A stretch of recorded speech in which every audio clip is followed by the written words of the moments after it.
naye ekiri munda mu ggwanga erya Venezuela mu Musisi yanyeenya ku lunaku olwokusatu abantu 100 kati webukeeredde abantu 1,403 bafu, abalala 5,100 remain missing.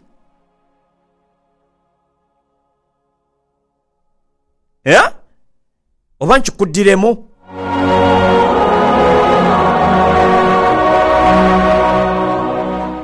bassebo ne bannyabo Gideon Kabaga twakaaba amaziga kasasiro naye twazuula emirambo doza gyali gy'abantu nga 3 bamekaawo, but it was kyali kibi nnyo naye eggwanga lye twogerako sofa abantu 1,000 emirambo 1,403 wali, abalala 5,100 tebamanyi oba bafiiridde omwo oba baagira. Abantu 5,000 remain missing, with officials warning that the death toll will continue to climb okulinya as hopes wakati ng'essuubi ly'okusiŋŋaana abantu abakyali abalamu okuva ku Lwokusatu ligenda liggwawo. Mu Musisi yayita ago maanyi ga Katonda, natural disaster zotasobola kuziyiza n'oba oyina emmundu mmeka ne bwe bakutenda. Kino Katonda yakinako control. Bassebo ne bannyabo Musisi yayita munda mu ggwanga lino erya Venezuela ku lunaku Lwokusatu, eyasooka yali wa magnitude 7.2 ku minzaani epima Musisi. Waita sekendi 39 Musisi omulala wa magnitude 7.5 n'alyoka akuba near San Felipe about 4 seconds. Essaawa zaali 12 n'eddakiika ezigwamu. N'atabangula ensi yonna. Oyo yasembayo yali w'amaanyi nnyo.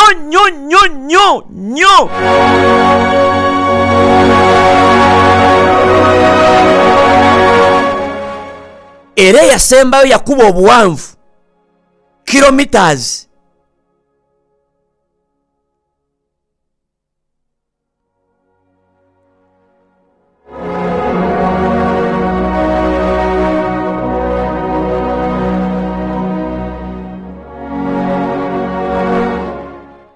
zaali mayiro nga 17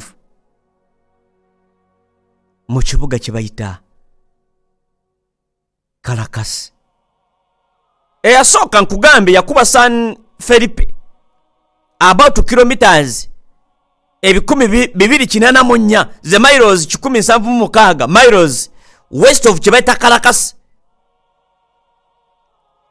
Eyaddako nga wayisewo eddakiika 36 manya sekendi 39 naye n'akuba wa magnitude 7.5 earthquake niya Chibaita ekitundu bakiyita Yomare kilometers 293 ze miles 182 west of the capital Caracas. Bino byonna tubyogera okusinziira ku kye bayita US Geological Survey. But disaster experts abakugu mu butyabaga bagamba the first 72 hours offer the greatest chance of rescuing people, okujjayo abantu abakyassa. Abakugu bagamba mu butyabaga bwe butitaka libumbulukuse kasasira agudde biki Musisi essaawa 72 zokka ze muba mulina okujjayo abantu abalamu. Past essaawa 72 muba mulina kwegayirira Mukama azze bibye after essaawa 72 bassebo ne bannyabo.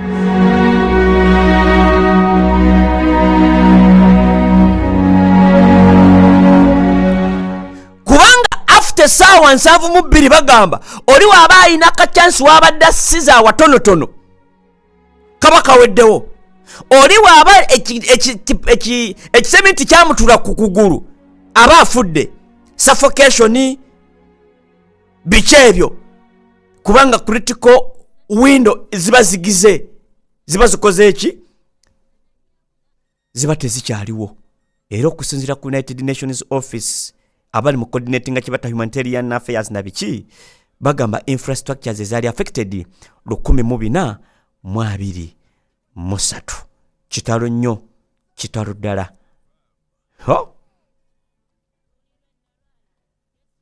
Kadde kaffe kaweddeko abantu 1,403 kati bino nja bikkulaga live devastation eno gembeera bweki satellite gundi ku TV olwalera akawungezo okuva ku saawa emu paka emu kitundu lindirira.